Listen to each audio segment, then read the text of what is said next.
Après avoir vendu voiture, maison et tout ce qu'elle contenait, Fred et Greenwood, Rosita et moi partons vagabonder sur les routes du monde à vélo. Tu veux découvrir des paysages époustouflants, des bivouacs en pleine nature ou dans des endroits improbables? Tu veux rouler sur des chemins déserts ou des autoroutes? Rencontrer des gens, vivre des aventures incroyables? Allez, viens, on t'emmène sur le porte-bagages des Happy Cyclo. Nous rentrons dans les Balkans par la Croatie dont nous traversons rapidement le nord.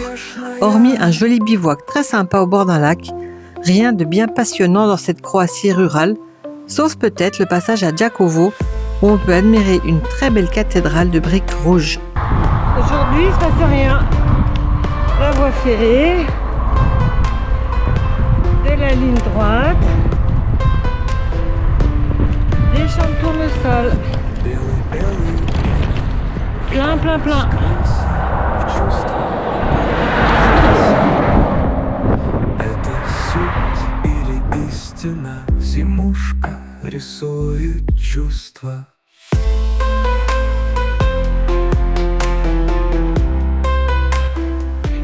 Nous voilà maintenant en Bosnie-Herzégovine, qui va nous marquer pour plusieurs raisons. Tout d'abord, ces trois religions qui se côtoient, musulmans, catholiques et orthodoxes. Ensuite, les stigmates de la guerre, encore bien présentes avec les maisons criblées de balles et les zones minées.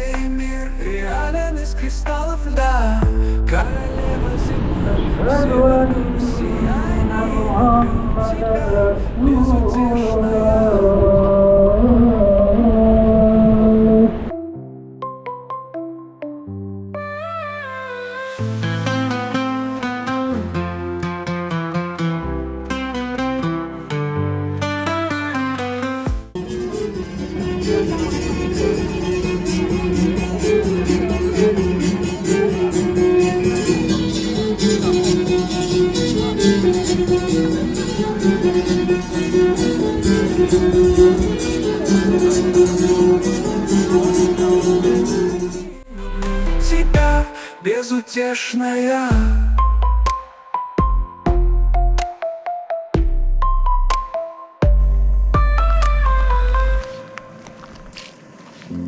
Un spot de bivouac magnifique.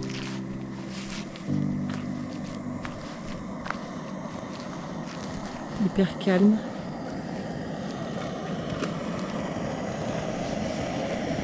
Bon là ce matin c'est pas hyper calme, mais on connaît l'origine du bruit. Ça fait chaud parce que c'est l'heure du petit déjeuner.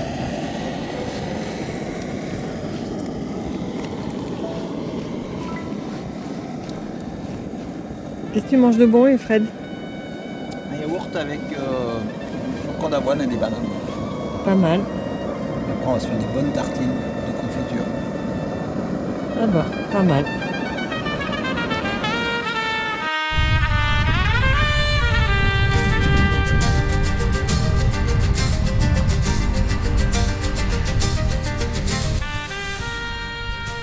Je vais prendre ma GoPro si tu veux. Il est déjà en train de filmer. Ah. Tu veux filmer quoi? Bah je sais pas, je verrai. Des trucs jolis. D'accord, donc j'arrête et je te la laisse. D'accord.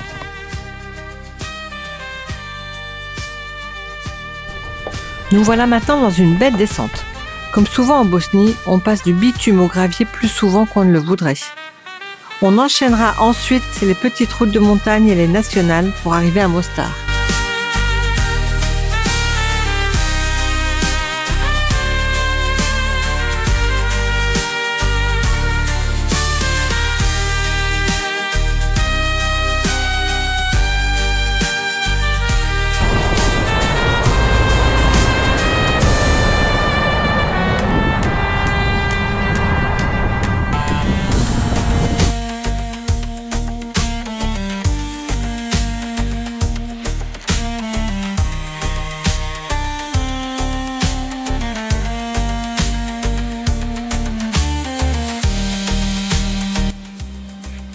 Nous faisons une première visite de la vieille ville, by night, où nous profitons du calme.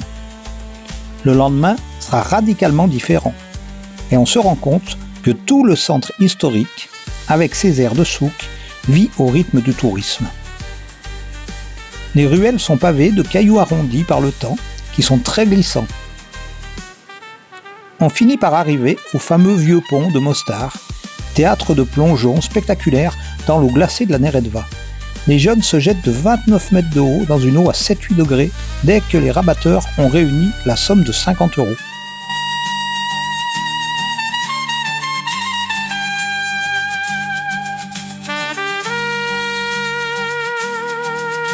La cohabitation n'est pas toujours facile entre les trois communautés. Rien qu'à Mostar, selon le côté de la ville où l'on vit, bosniaque ou croate, on n'a pas le même fournisseur d'électricité ni le même hôpital. Dans cette ville aussi, les stigmates de la guerre sont partout. Nombre de bâtiments sont des ruines, bombardés mais encore debout.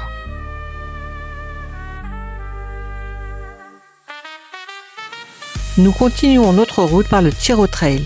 C'est l'ancienne voie de chemin de fer qui relie Mostar à la côte croate, près de Dubrovnik, transformée en itinéraire cyclable en 2017 sur 140 km. Nous voilà désormais dans une région avec une végétation méditerranéenne où l'on voit des bougainvilliers, des figuiers, des grenadiers, des champs d'oliviers.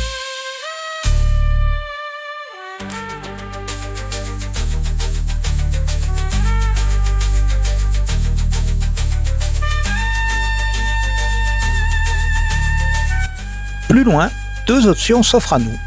La route principale, sur les bords du lac, ou la voie ferrée d'origine qui s'en va serpenter dans le maquis. Alors, on avait le choix d'eux, celui du maquis. C'était vraiment magnifique. Dès qu'on pouvait lever les yeux du chemin et de l'endroit où on posait nos roues, que du super beau. Et voilà, un des tunnels sur le Tiro Trail, c'est parti. On va peut-être voir des chauves-souris. Ou les sentir peut-être seulement. Donc ils ne sont pas du tout éclairés.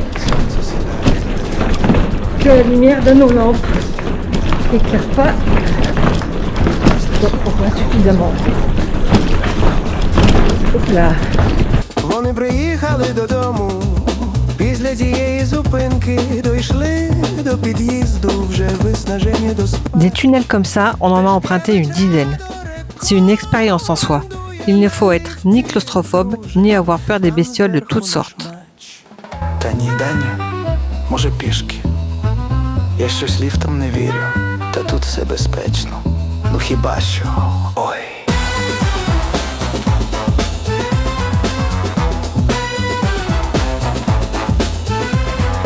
Ой, я забувся попередити, тут же ремонтні роботи. Та ми вже в ліфті. Клац, двері м'яко закрились, як капкан на пружині. Ковган зиркає, Даню, ти шо? Вони спамлять кнопку, двері глухо мовчать. Раптом ліфт сіпнувся, мов серце на біті. І повільно поїхав вгору. Лимає панель миготи. Ліфт здригнувся і став темрява, як в кіно про постапокаліпсис. Обидва переглянулись.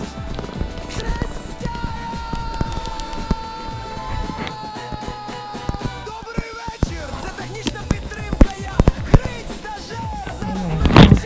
Альтернативна ситуації. А поки прошу зберігати Même quand on a le vertige. панель. Стажер, це жарт, а у вас що ще й музика є? Та трохи є, хоча течача з контрабасом чи блюз у темпі трущоб. Грицю, ти наш герой. Cette option du maquis est physiquement très engagée. C'est limite du chemin VTT avec du gravier très grossier, la végétation qui envahit le chemin par endroits.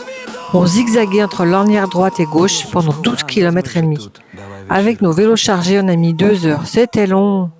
On était content de retrouver le goudron. Запускаю вечірку. 3.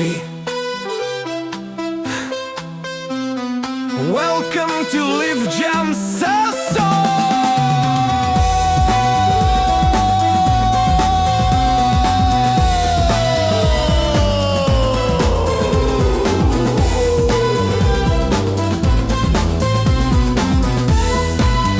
Le traitement des déchets en Bosnie. Un bon vieux tas de poubelle, une allumette dedans, et voilà. La gestion des déchets gagne à être organisée en Bosnie. On croise souvent des décharges sauvages qui gâchent malheureusement ces magnifiques paysages. Malgré tout, on a beaucoup aimé ce pays. On a reçu un accueil super sympa, même si très peu de gens parlent anglais.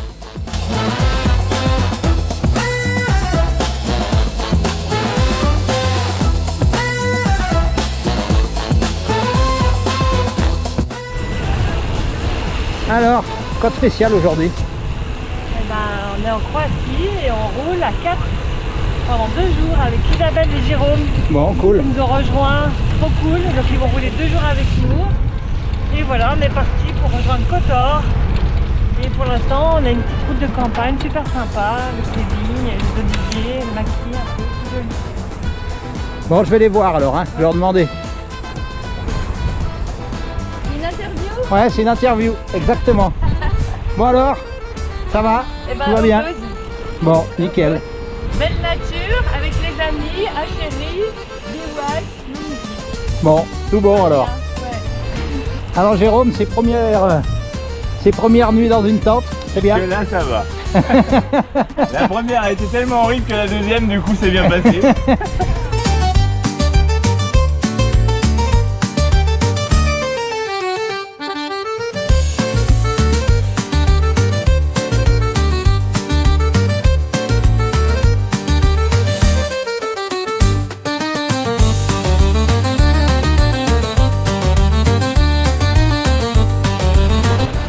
Ici c'est la baie de Kotor.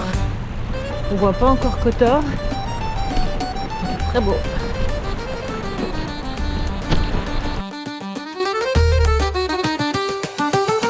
Après le tumulte de Kotor, on part à l'assaut de la Serpentine, une route qui doit nous emmener 20 km plus loin et surtout 900 mètres plus haut. Au début, il n'y a pas trop de circulation, mais après 12 km, on est étonné d'arriver dans un bouchon. On double tant qu'on peut et en fait on se rend compte que cet encombrement est dû à l'étroitesse de la route. Les voitures ont du mal à se croiser alors quand il s'agit d'un car, c'est tout bonnement impossible.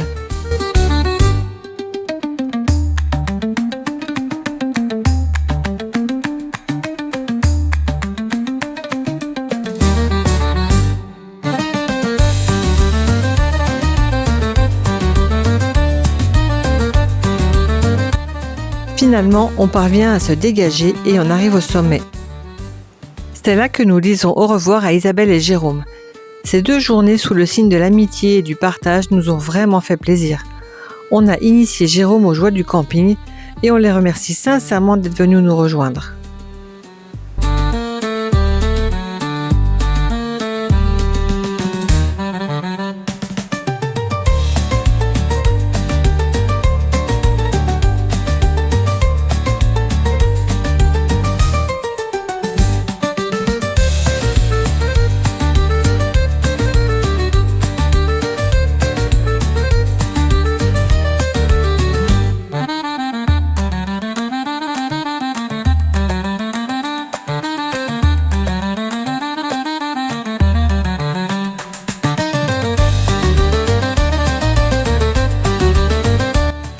Ce jour-là, on fait une grosse étape pour rejoindre un beau bivouac en longeant le lac de Shkoder.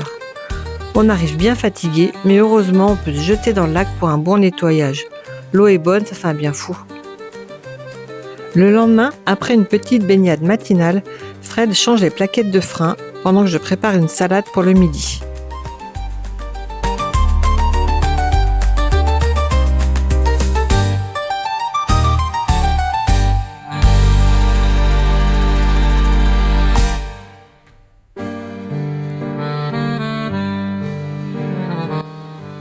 Après la frontière, où il a fallu porter nos vélos pour passer, on alterne chemin de terre, gros cailloux, nid de poule, jusqu'à Shkoder, ville moderne, avec plein d'aménagements cyclables. Par contre, dès qu'on ressort de la ville, les routes redeviennent vite compliquées.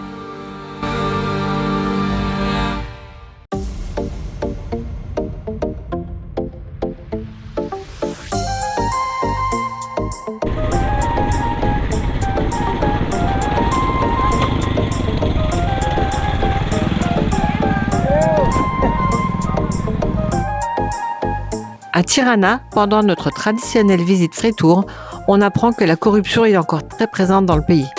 Les buildings qui fleurissent partout dans le centre de la capitale, financés on ne sait comment, en sont sans doute l'expression.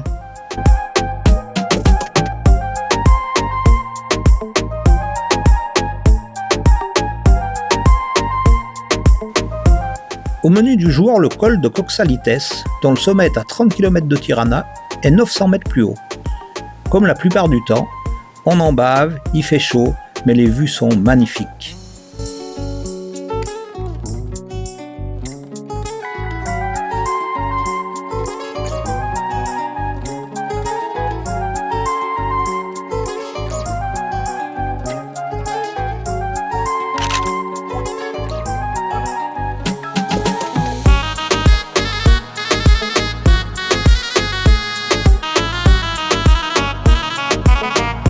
Après les collines d'Olivier, on est étonné de découvrir une région pétrolifère dans la plaine en direction de Berat, la ville aux 1000 fenêtres, nommée ainsi en rapport avec ses maisons blanches dotées de nombreuses fenêtres.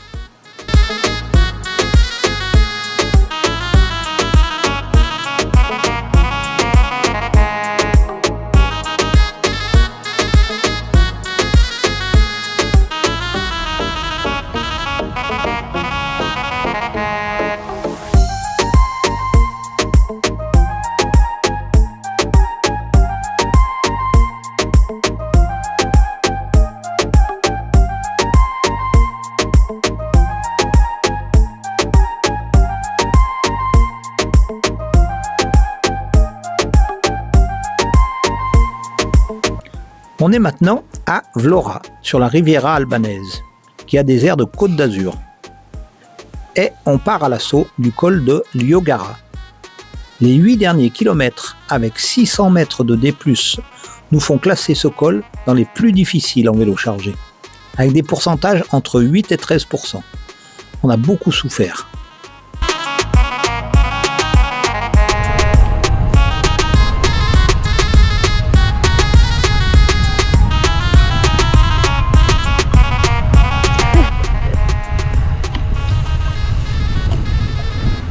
Curieuse, elle nous regarde. Ouais.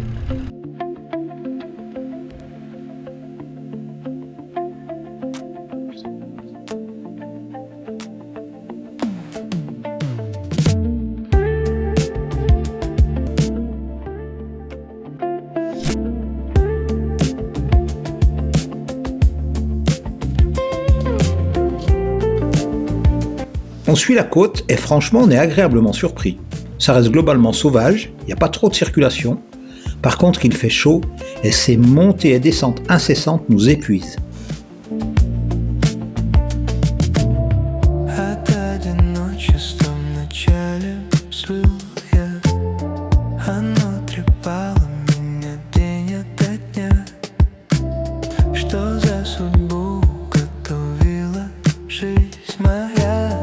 Зачем покинул покой души меня? Холодный ветер обдувал меня. Я тлел в углях костра под луной. Кричали все чувства в небеса. В ответ дышали искры из костра.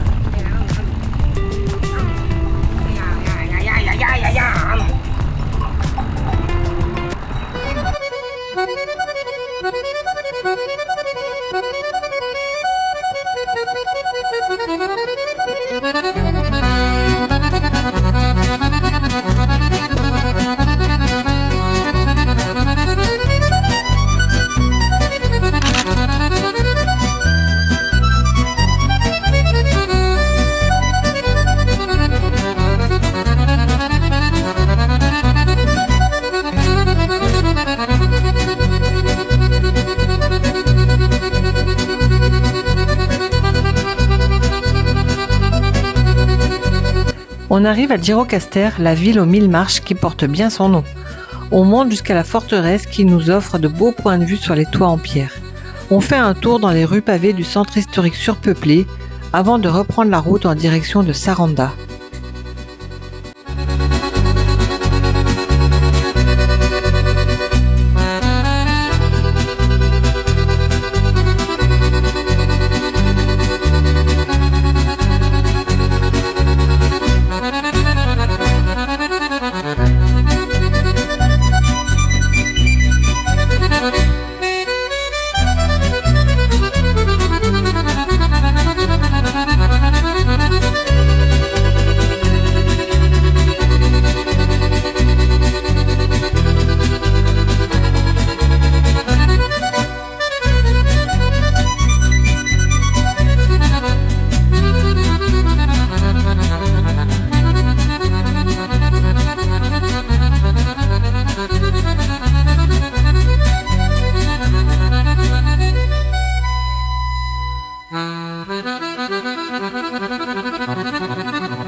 On quitte l'Albanie par la mer, direction la Grèce. L'aventure continue.